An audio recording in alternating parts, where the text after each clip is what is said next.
Olá, estamos iniciando mais uma edição do TV Brasilagro, programa produzido pela STZ TV UHF, canal 59, Sertãozinho, Estado de São Paulo. Você pode assistir a íntegra de todos os nossos programas visitando o nosso site brasilagro.com.br. No mesmo site, você se inscreve para receber todos os dias e gratuitamente ao Clipe em Brasilagro, com as notícias nacionais e internacionais das cadeias produtivas do agronegócio. Se você tiver alguma sugestão, converse conosco através do e-mail tv@brasilagro.com.br. O programa de hoje, que é o terceiro da série 2018, o ano que termina, 2019, o ano que se inicia, com perspectivas e cenários, nós temos a honra, a satisfação, diria até a alegria, de termos como entrevistado o líder sindical Antônio Vitor. Antônio Vitor, que é um amigo nosso já de muitos anos, já realizamos bons trabalhos juntos, e o Antônio Vitor quebrou a sua rotina como presidente da Federação dos Trabalhadores na Indústria da Alimentação do Estado de São Paulo, com sede na capital, para nos conceder essa entrevista aqui em Sertãozinho. Vitor, prazer imenso tê-lo de volta no nosso TV Brasilagro. Ronaldo, o prazer é meu, né? Eu que sempre agradeço por essa oportunidade que eu tenho como amigo, como irmão, você, sua família, nossos netos, nossos filhos já eram amigos e agora nossos netos serão amigos, né? Então, eu que agradeço por essa oportunidade. E sempre que tem a possibilidade de falar aqui no Brasil Agro, a repercussão é muito boa. Então, eu é que tenho que agradecer e sempre me colocar à sua disposição. Vitor, para que os nossos amigos, os admiradores, simpatizantes da sua carreira profissional tão exitosa possam entender um pouquinho mais, você se transferiu profissionalmente para São Paulo, para a sede lá da Federação, no bairro da Liberdade, é isso? Embora eu continue aqui também no sindicato, né? Porque para você ser presidente da federação, uma das exigências estatutárias é que você, para você estar na federação, necessariamente você tem que estar num sindicato. Então, mas profissionalmente hoje eu praticamente me transferi para São Paulo, né? Então eu passo 3 dias por semana lá na capital, porque eu tenho que coordenar 57 sindicatos, né? Então, são 57 sindicatos espalhados aqui pelo estado de São Paulo, da qual fica sob a coordenação e regência da Federação da Alimentação do Estado de São Paulo. São quantos trabalhadores que você representa? 350 mil no estado de São Paulo.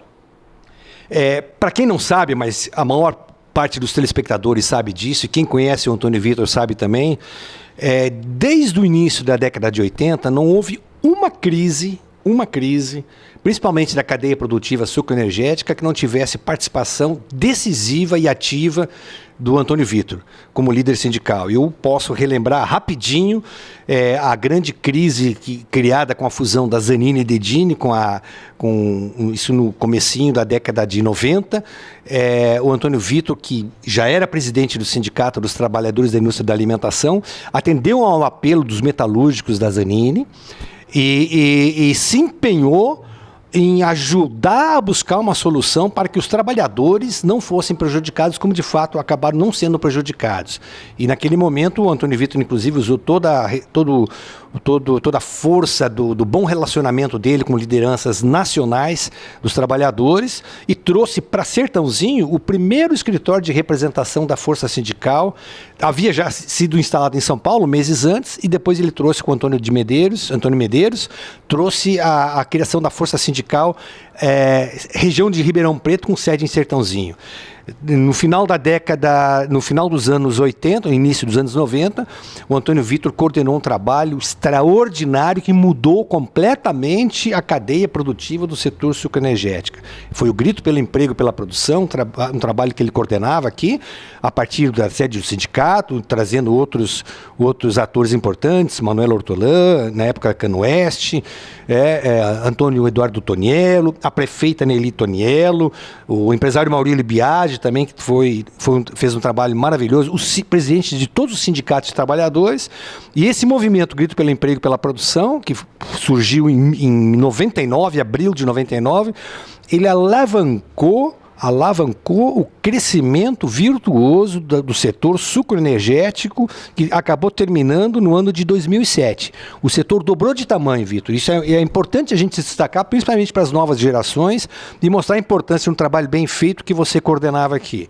100 novas usinas foram criadas no país, todas as outras se modernizaram, o setor saltou de 300 milhões de moagem por ano de cana para 600 milhões.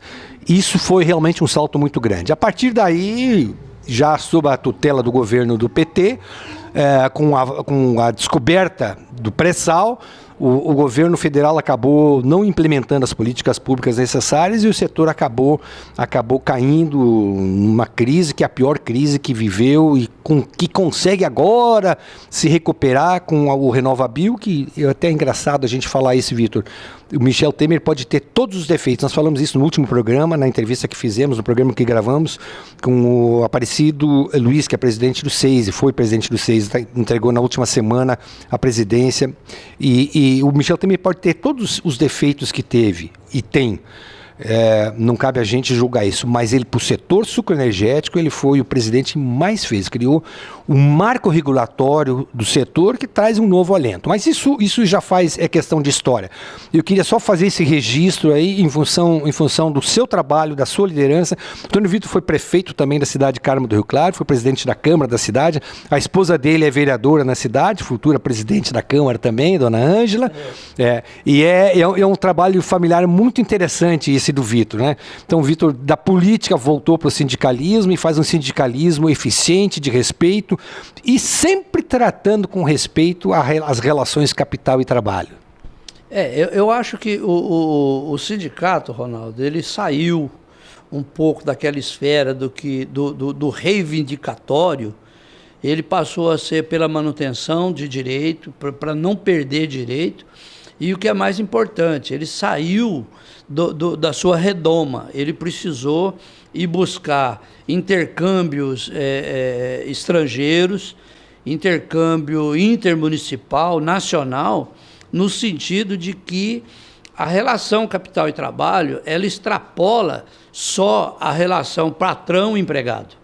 Então, ou seja, tem muita coisa por trás disso, tinha muita coisa a ser conquistada, muito espaço que deveria ser ocupado pelos trabalhadores e que muitas das vezes não eram. Então, eu queria só te dar um detalhe agora, por exemplo. O JBS e o JF, com essa coisa, eles fizeram um acordo de leniência com o Ministério Público e com a Justiça Federal. Não fosse a nossa participação, não fosse a participação dos dirigentes sindicais, eles teriam extinguido e processado o CNPJ. E nós interferimos e não permitimos que a empresa fosse prejudicada, e sim o CPF. Olha para você ver. Os gestores, sócios. Só os donos. Então, tanto é que o JBS, esse ano que está terminando agora, está terminando, fechando o ano com um superávit muitíssimo importante. Que se nós não tivéssemos ido para o front, não tivesse mostrado para a Procuradoria da República, não tivesse mostrado para o STF, talvez ele teria rodado a empresa e os donos ter ficado na boa. Agora não, ao contrário. Os donos estão na cadeia, se não está na cadeia, está de tornozeleira, mas a empresa está preservada. Os empregos estão preservados. Isso é interferência. E num acordo de leniência agora, como eles fizeram um acordo, eles têm que investir X% do faturamento em qualificação, requalificação profissional. E nós estamos lá, agora, fincamos o pé lá, como representante. E aí, quando eu vejo, às vezes, o pessoal achar que o sindicato não é só greve, é também greve, mas desde que por uma justificativa muito lógica. Se você tem uma lógica, você tem uma situação que requer um movimento paredista, um movimento de greve, isso sim. Mas eu acho que dá para você resolver muita coisa sem que precisar chegar à greve de fato. Mas se precisar, o sindicato tem know-how suficiente de como fazer uma greve e o movimento paredista. Mas, caso contrário, eu acho que na mesa de negociação, numa rodada de negociação, seja na empresa, seja no seu representação ou em Brasília, nós temos uma possibilidade de diálogo. O que nós buscamos é o diálogo, né? É uma agenda positiva, tanto para os trabalhadores como para os empresários. Se eu achar que se eu matar a empresa eu resolvo o problema dos trabalhadores, eu estou muito enganado. Eu preciso preservar a empresa. E nós sempre defendemos o sindicalismo de resultado. Para mim, quanto mais a empresa quanto mais a empresa crescer, quanto mais ela se expandir, mais garantia eu tenho que eu vou dar saída no meu cartão e que eu vou dar entrada amanhã. Então, ou seja, eu não quero nada que é deles, mas também eu não posso dar nada que é meu. Então o sindicato saiu de dentro da sua redoma e nós fomos ocupar espaços onde antes o trabalhador só via de longe. Eu falo muito daquela música que fala da música construção, né? Tá vendo aquele edifício? Eu ajudei a fazer, hoje eu não posso entrar. Hoje não tem isso mais. Aquele edifício que eu ajudei a fazer, eu entro nele. Aquela escola que eu ajudei a construir, minha filha pode, deve e tem direito de estudar nela. É você conquistar e buscar o espaço, seja pela liderança e não pela imposição, e você buscar o seu espaço, porque você tem capacidade de dialogar. Então, o dirigente sindical precisou se preparar. E nós fomos nos preparar, nós tivemos que aprender a falar inglês, nós tivemos que aprender a falar espanhol. Então, aquela coisa de que peão é peão, patrão é patrão, não. As condições são iguais. Eu dependo dele e ele depende de mim. Então, nós temos que buscar essa aliança e trabalhar em conjunto. O ano de 2018, Antônio Vitor, ele foi marcado pela reforma trabalhista. Uma reforma trabalhista que eu recordo que no ano passado, quando você nos honrou com a sua presença na mesma série, que era 2017 e 2018, você já chamava a atenção e eu lembro que você dizia que essa reforma trabalhista não vai atender as reivindicações, as agendas dos trabalhadores. Ao contrário, é uma reforma que foi produzida sob os auspícios e patrocínio de Fiesp e CNI, ou seja, do empresariado. Agora que ela está implantada, nós vimos há poucos dias o futuro presidente do Brasil, Jair Messias Bolsonaro, falando inclusive de que a reforma trabalhista precisa ser mexida. Eu queria que você fizesse um balanço do que foi a reforma trabalhista para os trabalhadores e se ela foi positiva ou não para o país. Olha, Ronaldo, eu te dou um detalhe. Eu acho que quando fala de reforma, eu prefiro falar de forma.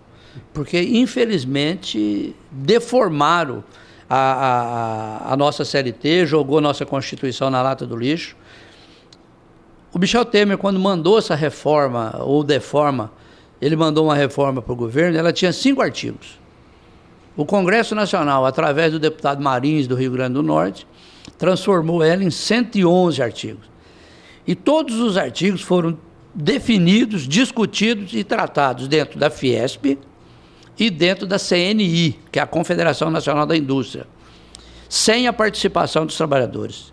E quando fizeram sem a nossa participação, está dando no que está dando. Era para gerar emprego? Não gerou emprego coisa nenhuma. Se gerou emprego foi na informalidade. E aí, agora com o novo presidente, e o presidente vem e fala, precisamos mexer na reforma, mas ele quer mexer para piorar mais ainda, para flexibilizar mais ainda, para jogar mais trabalhador na informalidade. Tanto é que ele vem com aquela proposta que ele ainda não oficializou, mas da carteira de trabalho verde e amarela. Ou seja, a carteira verde e amarela, ele quer que seja um trabalhador que tenha direito tão somente ao trabalho, sem nenhum outro direito. Então, ou seja, é humanamente impossível o que os dirigentes sindicais, os representantes dos trabalhadores, aceitem uma coisa dessa. E aí, como eles sabiam que nós não íamos aceitar isso e que a gente ia resistir, o que eles fizeram? Vamos mexer no sindicato na sua essência, que é mexer nas finanças dos sindicatos. Ou seja, não vamos permitir que os trabalhadores paguem ou financiem o único instrumento de trabalho, luta e conquista que os trabalhadores têm na mão, que é o movimento sindical, que são os sindicatos. Tem sindicato ruim? Tem sindicato ruim. Tem sindicato que exagera? Tem sindicato que exagera. Tem sindicato que pegava o dinheiro dos trabalhadores e punha na política partidária? Tem. Mas é esses que a gente tinha que expurgar. Nós não podíamos jogar todo mundo na vala comum. A gente tinha que ter muito claro que tem sindicato e sindicatos. Então, ou seja, a grande parte da população, às vezes não sabe disso, e é importante esse espaço que você abre para nós, é que algo aí em torno de 70% dos sindicatos não é ligado ao PT, não é ligado a nenhum partido político. E muita gente acha que tem uma manifestação na Paulista, é o pessoal do PT e dos sindicatos. Não é todos os sindicatos, são alguns sindicatos. Então isso a gente tem que deixar claro para a população. E aí quando vem essa deforma trabalhista, ela vem nesse sentido, de tirar o instrumento de luta e de trabalho que os trabalhadores têm, né? Então foi feito dentro da Fiesp, lá pelo quem vai pagar o pato, né? E aí está muito claro, quem está pagando o pato? Os trabalhadores, que perdem o emprego hoje, não conseguem voltar para o mercado de trabalho. Eu falo, Ronaldo, sabe, a pessoa quando morre aos 50 anos, eles falam assim, puxa, morreu jovem, sai procurando emprego com 50 anos, aí você está velho. Então, a reforma trabalhista, ela veio prejudicar só um elo nessa cadeia, que foi os trabalhadores. Então, os trabalhadores saíram muito prejudicados. Primeiro, com a perda da sua representação. Porque achar que o patrão, a hora que o empregado tiver a necessidade de um convênio médico, tiver a necessidade de um reajuste de salário, achar que ele por si só vai dar, ele pode até dar, por uma parcela dos seus trabalhadores. E aí, quando nós estamos falando de patrão, nós não estamos falando de um patrão dono de uma padaria, que ele tem lá 2, 3 funcionários. Nós estamos falando das transnacional, das multinacional, que tem 5 mil, 2 mil, 3 mil trabalhadores e que não existe a figura do patrão. São as holding, são as commodities. Então, que você não existe a figura do patrão, que tem lá um CEO, que tem depois o superintendente, que tem o gerente, que tem o diretor, e que você não tem a menor, você, trabalhador, o que pega lá o chão de fábrica, não tem a menor condição sequer de chegar perto desse cara. Porque esse cara, quando ele chega na tua empresa, ele usa até um elevador exclusivo, porque é para não ter contato com ninguém. Então, e aí, quem que o trabalhador elege para representar? O dirigente sindical. E aí o dirigente sindical tem que ir lá e representar ele à altura. Mas para isso, você precisa ter uma estrutura físico-financeira, senão não adianta. Se eu sair daqui para Brasília para discutir com os patrões uma questão trabalhista, o patrão vai de avião e eu pego um fusquinha aqui e vou a Brasília, em que condições que eu chego lá? Então, acho que as condições têm que ser de igual para igual, sabe? Então, a gente tem que discutir olho no olho, olhar olho no olho. E nós não podemos perder nunca esse instrumento de luta que é os sindicatos. Sindicatos, federação, confederação e central. Então, eu acho que a gente precisa manter essa estrutura. E quem vai manter essa estrutura tem que ser os trabalhadores, porque nós defendemos o interesse dos trabalhadores. Então, e isso não tem outra forma. Quem tem que bancar, quem tem que pagar essa conta é os trabalhadores. Quem é que sobrevive na estrutura hoje de representação dos trabalhadores e dos empresários também, na estrutura sindical? Quem é que consegue sobreviver com essa mudança que a reforma trabalhista nos trouxe? Eu acho que só o sindicato de base. O sindicato de base, esse vai se manter. Então, quando eu estou falando que é o fim do sindicato, não é só o sindicato de trabalhador, não. O sindicato patronal, com exceções desses sindicatos que conseguem fazer essas feiras de equipamentos, igual a Bimac, por exemplo, que tem aí feiras monstruosas de venda e eles ganham comissão pelo equipamento vendido lá, com exceção desses sindicatos aí, os outros tudo vão à bancarrota. Todos, tanto de trabalhador como também de empresário. Porque os empresários também estão abrindo mão da representação deles, da interlocução deles. E a Fiesp, ela só sobrevive porque ela tem o sistema S. Porque a hora que tirar o sistema S, e é essa discussão que nós estamos fazendo agora, o porquê que o sistema S só vai para o patronal e nós não temos direito à gestão, uma vez que somos nós que produzimos lá para o sistema S. Sistema S é Senai, SESI, SESC, Senar. Então, nós queremos participar da gestão disso. E vamos participar, porque lá é direito do trabalhador, é o dinheiro do trabalhador que está envolvido e que é gerido tão somente pela Fiesp. E nós não podemos permitir nunca que a Fiesp tome conta do bolo sozinho. Nós queremos ser ouvidos na gestão do Sistema S. Então, e aí isso agora tem incomodado, mas tudo isso foi criado com toda essa reforma trabalhista. Então, federação, confederação, central, a tendência em permanecer do jeito que está, a tendência é desaparecer, a tendência é o fechamento. E aí, se você pegar, Ronaldo, todas as manifestações, todas, em Brasília, em São Paulo, na Paulista, que ou contra a reforma trabalhista, ou contra a reforma da estrutura da política, porque, olha, se não fosse o sindicato, a aposentadoria já tinha acabado há muito tempo. Eles já tinham jogado isso para a iniciativa privada, e aí se você tiver condição de fazer uma aposentadoria privada, bem, se você não tiver, você que se lasque. Então, e aí, quando a gente fala isso, nós estamos falando do pequeno, do cara que ganha pouco mais que um salário mínimo, e que nós precisamos garantir para ele a sobrevivência da Previdência Social, garantir que na sua velhice, pelo menos o direito a uma aposentadoria mínima ele tem que ter, porque da forma que eles estão fazendo, da forma que eles sempre quiseram fazer, era acabar, aniquilar mesmo o pequeno e jogar todo mundo, era para um Bolsa Família. E nós, enquanto representantes dos menos favorecidos, não podemos permitir isso. E não vamos permitir nunca. Nós vamos estar, enquanto a gente tiver um mínimo de fôlego, um mínimo de vontade de lutar e de sobreviver, nós vamos resistir. A palavra de ordem é resistência. Então, hoje, os sindicatos trabalham com esse slogan. A palavra de ordem é resistência. Nós vamos resistir, porque governo passa, mas os trabalhadores permanecem. Essa reforma trabalhista que se ensaia, Antônio Vitor, ela dá para resistir a ela?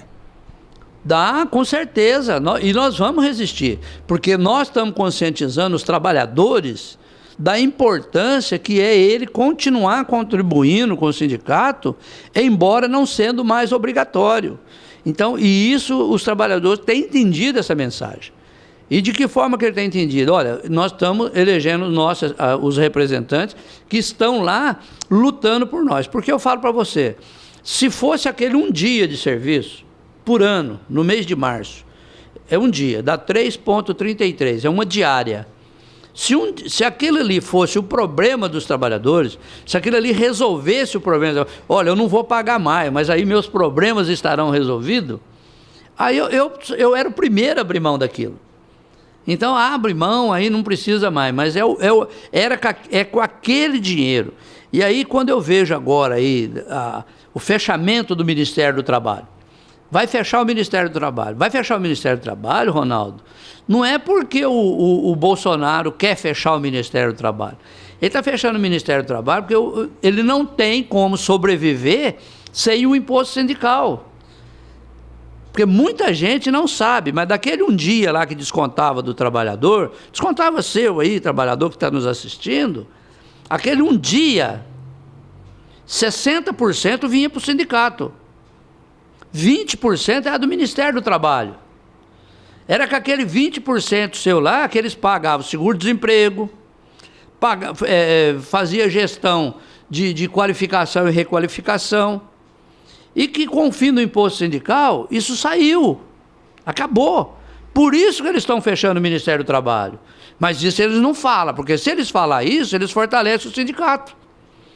Então, era 60% do sindicato, 20% do Ministério do Trabalho, 15% da federação e 5% da confederação. Então, não era tudo, era 60% do sindicato. E os 20% do Ministério do Trabalho se extinguiu junto. Se extinguiu junto, agora eles vão fechar o Ministério do Trabalho.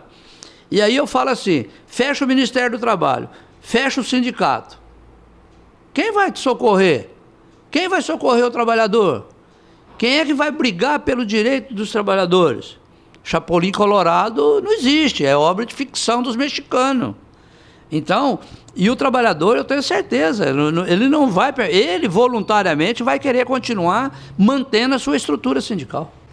Antônio Vitor, no ano de 2018 nós tivemos também aí a Operação Carne Fraca, e eu recordo que você, numa entrevista que você nos concedeu, você questionou muito as ações aí do Ministério Público e da Polícia Federal. E questionou porque, à época, você deixou claro de que, da maneira como a mídia colocou o problema da Operação Carne Fraca, não era a forma correta. Parece que houveram abusos aí. Tanto é que o próprio Ministério da Agricultura, através do ministro Blairo Maggi, criou o Plano A Mais Integridade, que é um projeto de compliance, sugerindo que as empresas de alimentação se adequassem a normas internacionais que pudessem recolocar o Brasil no mercado internacional da exportação de carnes, de grãos, de açúcar também, suco de laranja e tudo mais. Eu queria que você comentasse um pouquinho do que você viu aí, o resultado dessa Operação Carne Fraca. Essa Operação Carne Fraca, ela quase que leva à bancarrota, a quebradeira total dos frigoríficos. Quase que o Brasil perde a sua condição de líder mundial de exportador de proteína animal, seja ela avícola, de porco ou de boi. E nós já estávamos saindo de uma situação muito complicada com a história do JBS, com a coisa do JBS. E aí, com a fusão Sadia, Perdigão, que gerou a BRF Foods. Então, tudo isso já era um agravante que a gente vinha atravessando. E aí, com o episódio do Carne Fraca, e aí quando eu critiquei a Polícia Federal, não é a Polícia Federal, é uma parte da Polícia Federal, sabe? Eu digo que em todo lugar tem o bom, tem o ruim, né? Tem a banda podre, né? Tem a banda boa, a banda podre. Então, que uma parte de fiscais do Ministério do Trabalho, do Ministério da Agricultura, especificamente do CIF, pessoas não sérias.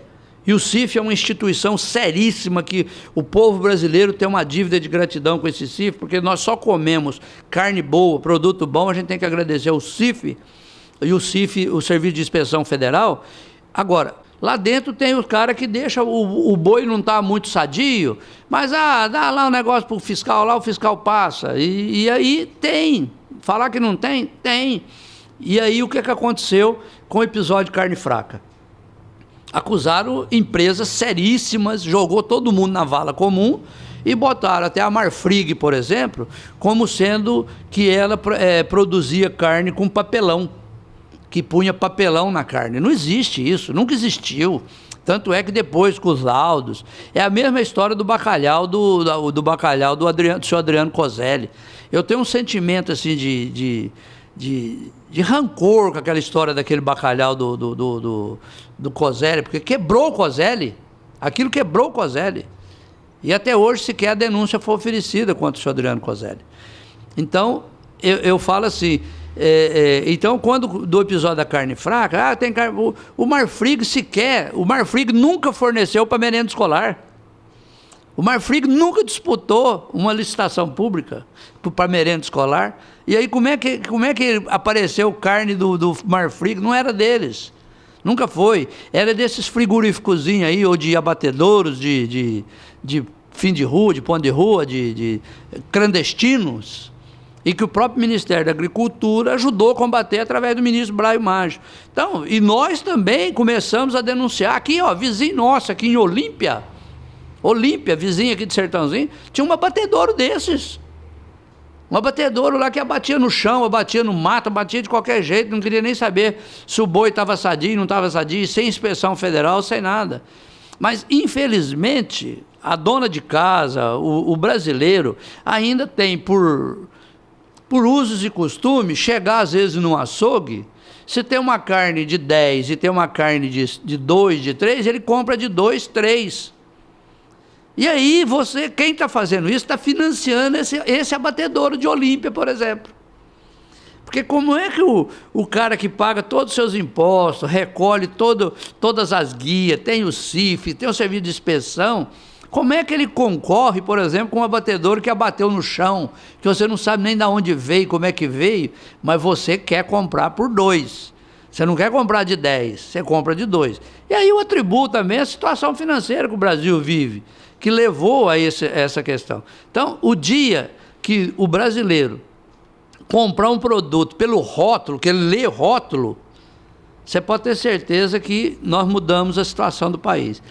Mas aí naquele episódio de carne fraca, essa gente não vai para o fronte, não vou lá e me reúno com o presidente da Associação Brasileira de Proteína Animal, que é o Francisco Turra, que é ex-ministro da Agricultura, tivemos lá com ele, nós íamos falar... Aliás, por falar em Francisco Turra, cada vez que eu cruzo ele em eventos, ou cada vez que eu cruzo com o ex-ministro em aeroportos, a gente cruza muito, como você com certeza também, ele sempre lembra do problema da AgriShow. Ele fala, vocês me sacanearam na AgriShow no ano 99.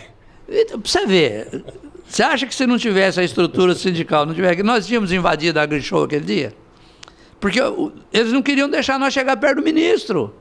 A forma que nós Desculpa, só para esclarecer para o telespectador. Foi o grito pelo emprego e pela produção, final de abril, começo de maio de 99, esse movimento que fez o setor sucroenergético dobrar de tamanho. E a grande ação criada pelo Vitor foi exatamente a invasão do recinto da AgriShow e, entre aspas, o sequestro do ministro Francisco Turra. E começou já aqui no pedágio, né? Que a gente falou que nós íamos passar no pedágio sem pagar. Então a manifestação saiu aqui do amendoim aqui da Copercana, os trator, máquina e os caminhões, e a gente já falou, olha, abre o pedágio porque nós vamos passar sem pagar, senão nós vamos derrubar o pedágio. E passaram. E passamos já pelo pedágio, aí ligaram para a gente, não, vamos conversar, nós vamos abriu. E o fato é que nós passamos sem pagar. E já fomos para a AgriShow, chega lá, não pode entrar, porque o ministro, não, nós vamos entrar, e entramos, né? Você brigando com segurança lá, aquela coisa, mas o fato é que nós fomos lá no pé do ministro. E nós lembramos disso também. Então, e hoje ele está lá, ele é o presidente da Associação Brasileira de Proteína Animal, né? E nós tivemos com ele naquele episódio do carne fraca. E coincidentemente, o Brasil ia jogar, se eu não me engano, com o Chile, lá no Itaquerão. E nós íamos, então toda a imprensa mundial ia estar com foco lá. E a gente ia fazer um grande churrasco lá na porta do Itaquerão, de graça, e nós íamos assar carne para todo mundo lá. Os frigoríficos que teve o cancelamento dos seus pedidos, né, que, em função das denúncias, muitos frigoríficos tiveram o seu produto boicotado pelo comércio internacional. Então a gente já havia solicitado que eles doassem parte daquilo e que nós íamos fazer um grande churrasco lá na porta do Itaquerão, no jogo do Brasil com o Chile, para dizer para o mundo que a nossa carne é boa, aproveitando o foco da imprensa que estaria toda lá. Mas aí, por uma medida do ministro Blágio, tal, houve uma reversão e, mais uma vez, preservamos o CNPJ. Se tem culpado, é o CPF e não o CNPJ, que prenda o dono e não prejudique a empresa. Então isso tem que ficar muito claro. Então, com isso a gente preserva a empresa, ela continua gerando emprego, mas o dono dela vai responder juridicamente por tudo com o seu CPF. O CPF dele sim, mas o CNPJ está preservado. Antônio Vitor, muita história, né? Muita história. Boas histórias. 2019, o que o trabalhador, o que a dona de casa, o que o nosso telespectador pode esperar?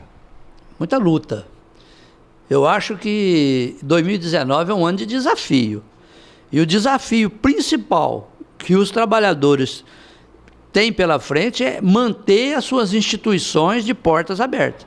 Manter a sua representação, federação, sindicato, confederação e central. Os órgãos que o representam. Se não estiver te representando bem, tire, corte, monte uma chapa de oposição e derrube. Troca. Para isso tem eleição. Então, mas eu acho que o grande desafio é manter a sua representação para que você não saia mais prejudicado. Há uma forte campanha para que acabe o 13º, há uma forte campanha aí para que as férias de 40 dias caia para 20 dias, que a férias são 40 dias, é 30 de descanso e 10 em dinheiro. Há uma forte pressão. Então, nós não podemos permitir. E a palavra de ordem para 2019 é resistência e manutenção dos direitos, ou seja, nenhum direito a menos. Nós temos é que conquistar. Direito não se mexe. Direito é conquista, e conquista você tem que ampliar essas conquistas e não reduzir. Então, quando esse presidente da República vem dizer, nós precisamos ter um trabalhador com carteira verde e amarela. Não se iluda com esse negócio de carteira verde e amarela, não. Deixa a nossa carteira azul mesmo, do jeitinho que lá está preservado os seus direitos, os seus deveres, suas obrigações, mas principalmente está mantendo as suas conquistas. E isso nós não podemos abrir mão nunca disso. Essa mudança que está havendo aí a nível global, com novas tecnologias, nós acompanhamos agora mesmo aí praticamente a quebra da editora Abril, fechamento de vários títulos, 800 jornalistas demitidos, os jornais diminuindo de tiragem, a eleição do Bolsonaro usando redes sociais, uma mudança muito grande. Nós estamos vendo aí que essas novas tecnologias estão vindo de uma maneira... O jornal A Cidade, de Ribeirão Preto, 110 anos, o jornal há poucas semanas aí fechou, parou de circular. Há uma perda de mercado de trabalho extraordinária. Qual é a preocupação sua como líder sindical e do seu grupo, porque você dirige um grupo de ativistas, sindicalistas, que defendem o trabalhador sem agredir o capital? De que maneira você vê essas mudanças e como o trabalhador pode fazer para estar acompanhando essa reciclagem profissional que ele tem que fazer? Olha, a modernidade está aí, a modernidade nós não podemos questionar nunca. Então, hoje quem tem um aparelho de celular na mão, ele tem a revista Veja, ele tem a Isto É, ele tem a Abril, ele tem todas, ele tinha o jornal A Cidade, ele tem a Folha, ele tem o Estadão, enfim, ele está com toda a mídia. E o que ocorre? Então, aquele cidadão de paletó, com o chapeuzinho, com o guarda-chuva pendurado, que passava na banca de revista, comprava o jornal e depois ia na padaria tomar o café e ler o seu jornal, isso mudou. Hoje, num clique de dedo, ele lê toda a informação em tempo real e muitas das vezes com transmissão ao vivo, nas lives. Ali ele já tem transmissão ao vivo.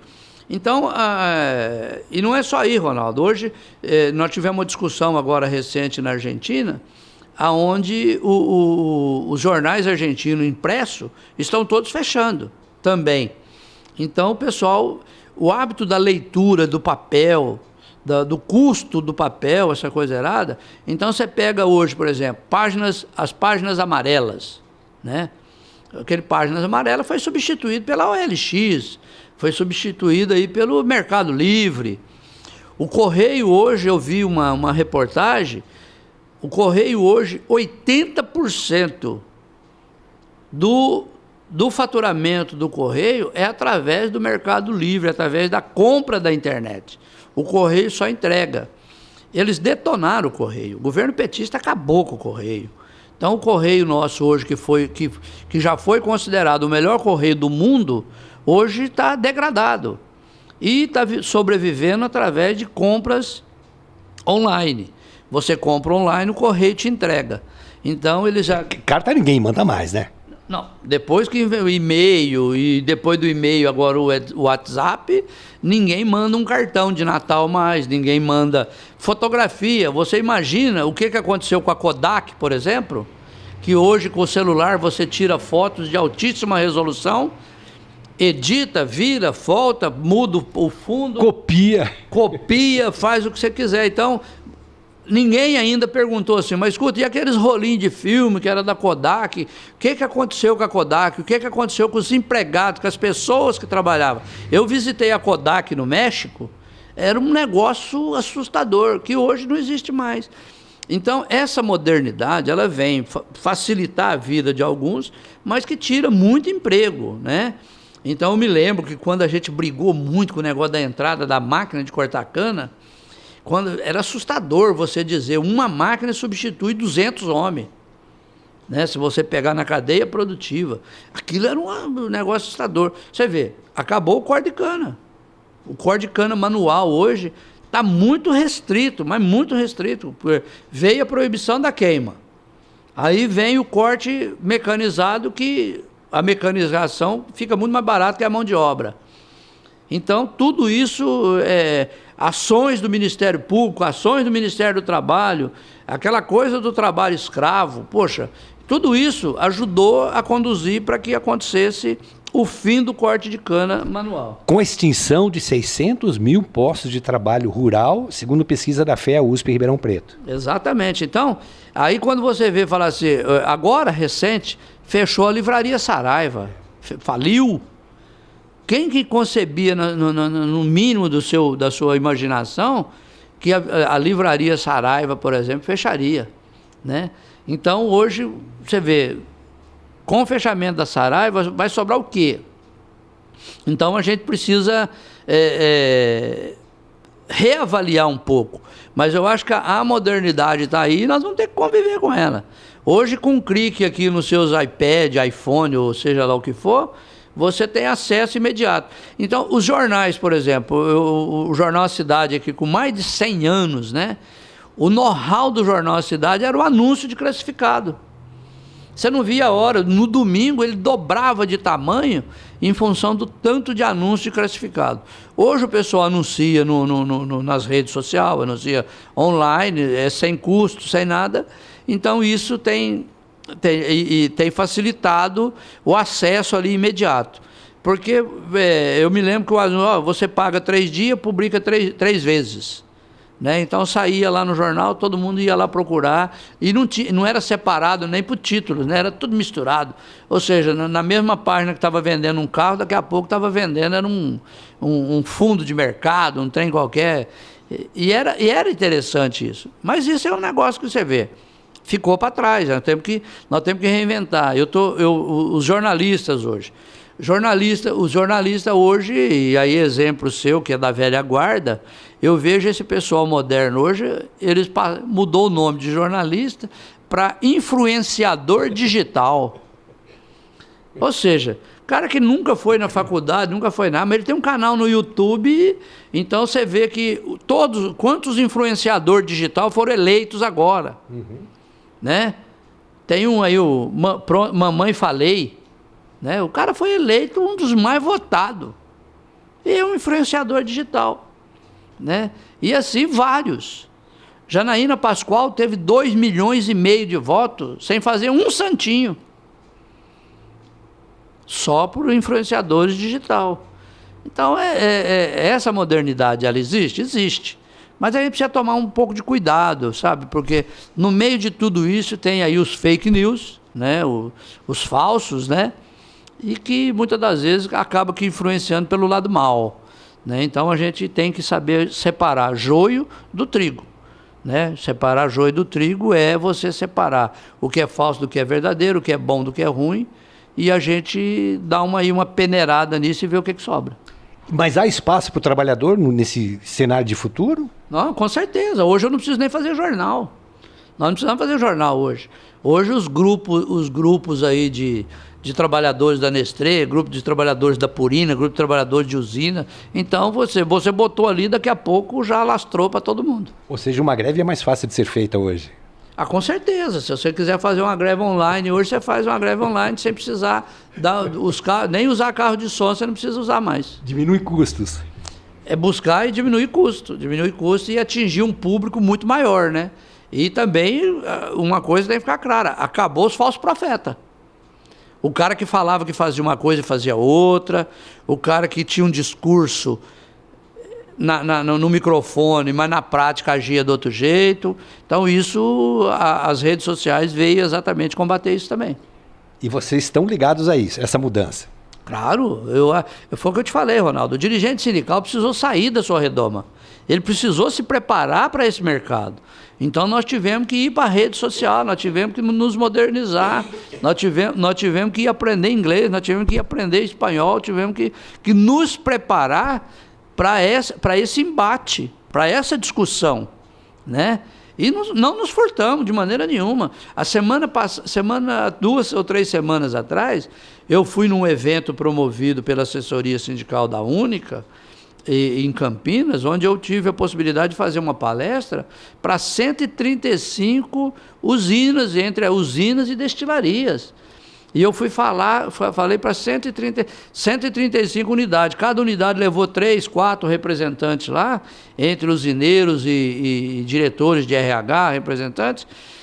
E nós tivemos a possibilidade de ir lá e colocar o nosso posicionamento, a visão dos trabalhadores na reforma trabalhista, a visão dos trabalhadores com o novo governo. Então, você vê, esse intercâmbio é muito importante, né? E nós tivemos que nos preparar para isso, né? Então, com audiovisual, nos preparar com idiomas, com tudo, para fazer esse enfrentamento de igual para igual. Eu recordo que a gente gravou com você um programa na sede da Federação dos Trabalhadores da Alimentação, lá na Liberdade. Você estava na iminência de viajar para os Estados Unidos, me parece? Não, para a Colômbia. Para a Colômbia. E eu sei que você até me pediu uma ajuda para elaborar um PowerPoint, que eu não tive problema nenhuma falsa modéstia de pedir para o Antônio de Pádua Rodrigues, diretor técnico da Única, para ele nos montar isso. Ele, com a gentileza dele, ele nos montou e você levou isso para a Colômbia para mostrar os avanços para o setor, para a economia colombiana dos biocombustíveis, o que estava acontecendo no Brasil. Então, é o que você acaba de dizer, essa relação e essas tecnologias, elas podem ser, sim, úteis para a relação capital e trabalho. Ela solidifica, ela fortifica. Exatamente. Eu falo assim, o que às vezes incomodou muito o governo, a elite do governo, porque o governo lá também tem. Quando o pessoal fala que o deputado não trabalha, olha, é uma injustiça, porque a gente que frequenta Brasília, tem deputado lá que trabalha pra caramba, mas tem uns 10 ou 20 lá que não enche, eu acho que não enche 2 mãos, que ele acaba que jogando todo mundo para uma vala que ninguém vale nada. Mas a grande maioria lá trabalha e trabalha muito. Às vezes eu saio do Congresso Nacional 11h30, meia-noite, 1h, tem deputado debruçado lá discutindo, trabalhando. Ele não está no plenário, mas está na subcomissão, é onde a coisa acontece. E aí depois você vê no Jornal Nacional um desdém, uma coisa que não vale nada, ninguém trabalha, não sei o quê. E aí eu fico, puxa vida, que injustiça, né? Mas, enfim, isso acontece. Então, o que incomodou a elite, Ronaldo, o que incomodou esse segmento de que quanto mais burra a população tiver, melhor para eles, e isso incomodou muito, foi quando o filho do patrão encontrou com o filho da empregada doméstica no aeroporto, pegando às vezes o mesmo avião. O que incomodou foi a filha do patrão encontrar com a filha da empregada doméstica lá no cafezinho, na lanchonete da faculdade, da mesma faculdade. Isso incomodou e isso incomoda. Então, quando popularizou a aviação, quando muitas das vezes um voo de Ribeirão Preto a São Paulo fica mais barato do que você ir de carro. Então isso incomodou. E isso só aconteceu porque os trabalhadores, a representação dos trabalhadores, estava participando das discussões. Eu me lembro da discussão, por que daqui para São Paulo, por exemplo, dentro de um avião, por que eles tinham que me servir um lanche? Era só para encarecer a passagem? Não, são 35 minutos, 40. Olha, tira esse lanche daí, mas diminui o preço da passagem. Vamos pôr uma carreira de banco a mais? É 40 minutos, qual que é o problema dele ficar mais apertado? Isso possibilitou que o pobre pudesse viajar de avião. E isso foi coisa de sindicato. Foi manifestação dos trabalhadores pleiteando isso. Então, são várias coisas. E eu falo muito isso. O que incomodou foi que pobre passou a ter as mesmas condições do filho do grande. E aí eles não se conformam de no mesmo saguão do aeroporto que está viajando o presidente da Fiesp, está viajando o presidente do Sindicato da Alimentação de Sertãozinho. Eu já viajei junto com o Paulo Scaff, no mesmo voo. E isso para eles eu acho que é um pouco assim, meio que, mas que caramba, e que é isso, né? Então incomodou. E nós vamos incomodar muito mais ainda, pode ter certeza. Vitor, muito obrigado pela oportunidade. Quero deixar agendado desde já a próxima entrevista. Vamos gravar novamente lá na sede da Federação em São Paulo. Você tem sempre, a conversa com você sempre flui de uma maneira muito construtiva. Você tem sempre excelentes relatórios para fazer, para mostrar as suas atividades, tanto no Brasil como fora do Brasil também, a favor do trabalhador brasileiro, a favor da economia nacional. Quero dizer para você que foi uma honra muito grande tê-lo aqui conosco e peço para que a gente termine essa entrevista, a terceira da nossa série 2018 e 2019, que você deseja aí os votos de boas festas aí, não somente aos trabalhadores e às suas famílias, mas também aos nossos telespectadores. Ronaldo, eu agradeço a você, agradeço a sua família. Nós temos em comum, as mulheres são Ângela, né? E comum também que ambas mandam em nós, né? E como eu tenho um negócio que eles falam assim, que o homem que manda no mundo. Mas quem manda no mundo é as mulheres, então dominou tudo, né? Então, te agradecer a sua família, a minha, aproveitar a oportunidade para desejar um grande Natal, um ano novo cheio de realização a todos, a família Brasil Agro, a família Sucro Energética, a família dos trabalhadores do setor de alimentação e não do setor, a classe trabalhadora. Desejar um grande Natal, um feliz ano novo e dizer que não vamos nos dispersar, não vamos perder as esperanças. Eu acho que nós temos que trabalhar e temos que trabalhar muito, porque tem muita gente querendo tirar os nossos direitos.